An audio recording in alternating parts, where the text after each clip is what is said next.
ku tak selalu tanpa kabut yang pekat, namun kasih-Mu nyata padaku pada waktu-Mu yang tepat. Mungkin langit pun tak terlihat, tertutup awan tebal, namun hatiku kan tetap kuat oleh janji-Mu yang kekal.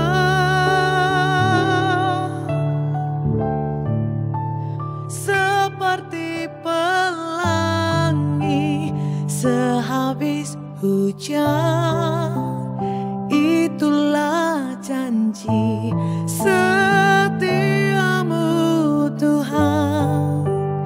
Di balik dukaku telah menanti harta yang tak ternilai dan abadi.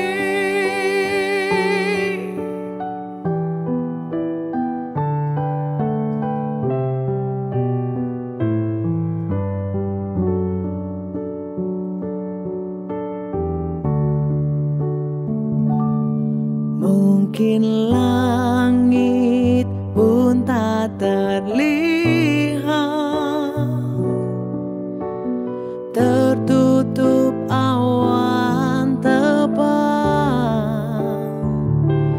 namun hatiku kan tetap kuat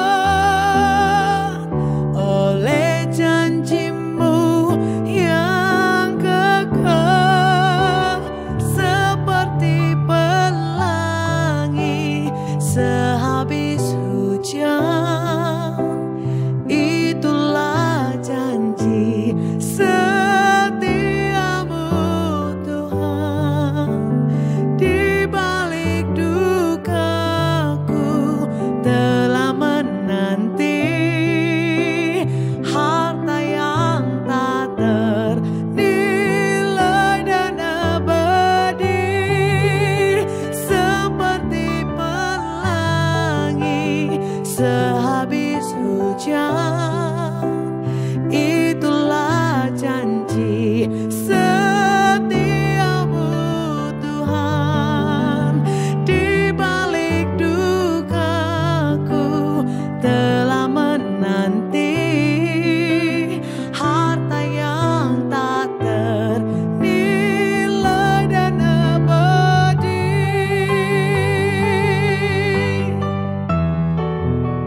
Seperti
Puji Tuhan, hari yang keempat bulan Desember. Kita akan merenungkan dua perkara, yaitu apa arti hidup yang sebenarnya. Kemarin saya sudah mengatakan, hidup yang sebenarnya adalah ketika kita menerima Yesus, anak Allah. Tetapi dalam perjalanan saya, kemudian saya menemukan adalah sangat sulit sekali akal budi saya menerima Yesus, anak Allah. Saya berjuang, saya bergumul, saya bertanya, saya berpikir, saya membaca, apa artinya Yesus anak Allah? Allah mengutus anak untuk menyelamatkan saya. Tapi apa artinya itu, siapa anak Allah? Saudara, sampai suatu hari saya bertemu secara pribadi dengan Tuhan Yesus Kristus. Di dalam pengalaman iman, dalam pengalaman rohani saya. Dan sampai suatu hari saya mengakui bahwa Yesus adalah anak Allah, putra Allah, lambang pemerintahan ada di atas baunya. Dia adalah penasihat ajaib. Dia adalah Allah yang perkasa. Dia adalah Bapa yang kekal. Dia adalah Raja damai.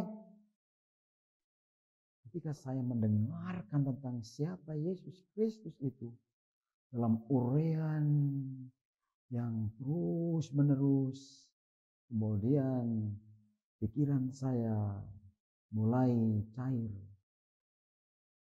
Kemudian saya mulai terbuka, mulai disingkapkan. Banyak hal yang tidak saya mengerti tentang siapa Tuhan itu.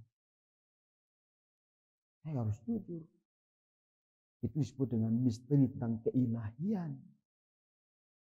Allah Bapa mengasihi dunia ini dan segala isinya.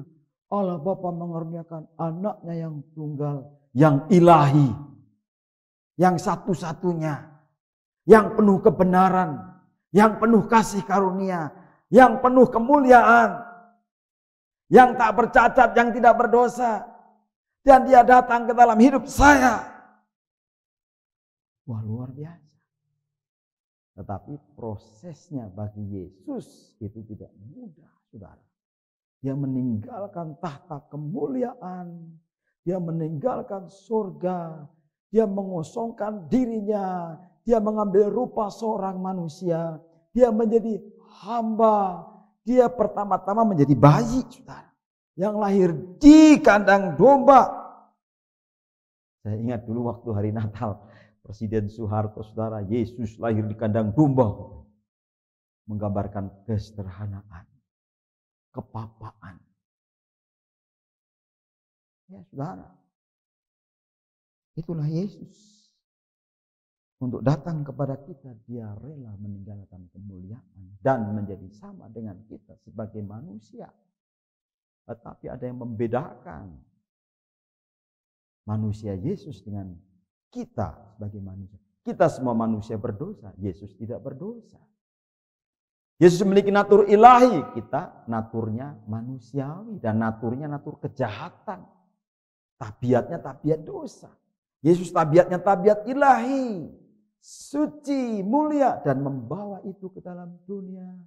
Dia bertumbuh sebagai anak-anak dalam budaya Yahudi di tanah Palestina.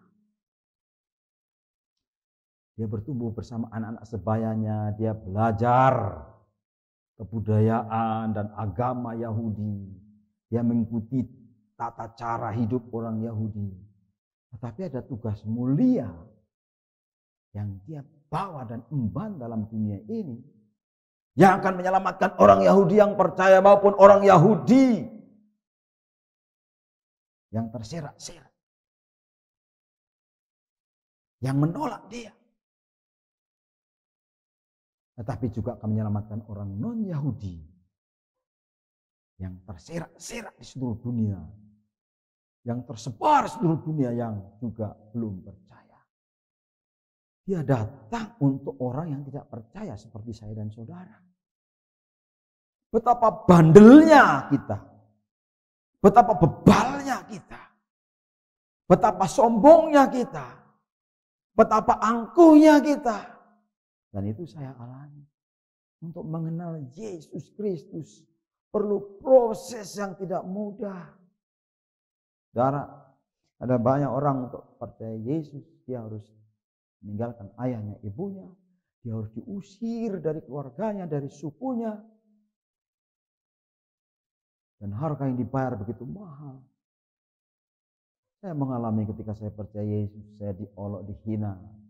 Dan kenapa saya percaya Yesus, anak domba Allah? Saudara punya kasih Tuhan.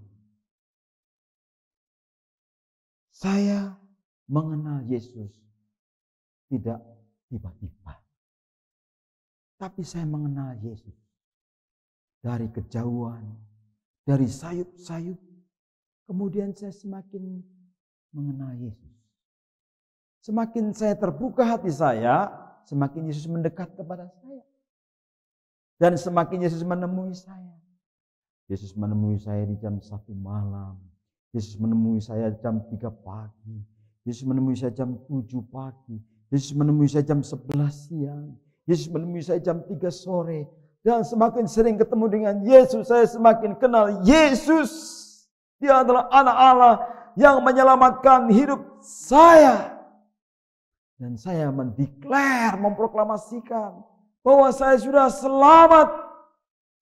Ketika saya memberi diri dibaptis, saudara masih umur 10 tahun, dan saya ingat bahwa saat itu saya adalah anak Allah. Saya diberi kuasa menjadi anak Allah. Menjadi anak Bapa. Dulu anak yang hilang, sekarang menjadi anak Bapa surgawi. Bapa saya di surga. Dan hidup saya berubah sejak saat itu. Saya mengundang Yesus masuk dalam hidup saya. Dan Yesus mengubah hidup saya. Yang buruk, yang curang, yang culas, yang hina, yang miskin, yang tidak berguna, yang tidak berpengharapan, yang putus asa, yang kecewa, yang kesepian. Dulu saya merasa sakit hati saya dan Yesus menyembuhkan sakit hati saya.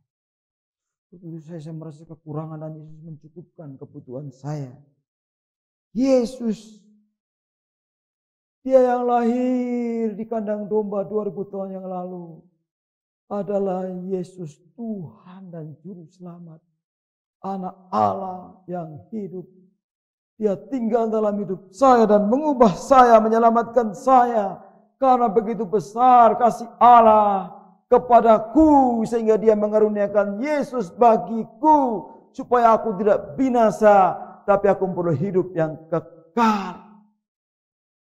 2 pertanyaan mendapat jawabannya. Kalau dulu saya bingung tentang Yesus anak Allah, sekarang saya menerima Dia dan saya tahu, saya kenal Dia adalah anak Allah. Dia adalah gambar wujud Allah. Dia adalah cahaya kemuliaan Allah. Dia adalah Allah yang menjadi manusia, Allah yang Immanuel, Allah yang menyertai. Dia adalah kekasih hatiku. Dia yang membawa damai dalam hidupku. Dia yang melindungiku dalam peperangan rohani. Kalau saya sedang pusing, kalau saya sedang bermasalah, kalau saya sedang letih lesu, kalau saya sedang putus asa, Yesus menasihati saya. Dia penasihat yang adil. Dia memberikan kemenangan dalam peperangan rohani dalam hidup saya, dalam perjuangan jiwa saya. Sejak saat itu saya semakin kenal Dia. Saudara, apakah engkau mau mengenal Yesus, anak Allah, dan menerima hidup yang kekal? Kalau saudara mau, mari berdoa dengan saya. Ya Tuhan, saya orang berdosa dan terhilang. Saya membutuhkan cahaya dan terang-Mu. Saya membutuhkan kasih-Mu membungkus saya. Saya tidak utuh. Saya kehilangan banyak hal dalam hidup ini. Saya bangkrut. Saya mati dan saya merana. Saya miskin. Tetapi saya mau mengundang Engkau Tuhan. Lahirlah dalam hati saya. tinggallah dalam hidup saya. Ubahlah hidup saya menjadi manusia baru. Terima kasih Tuhan Yesus. Amin.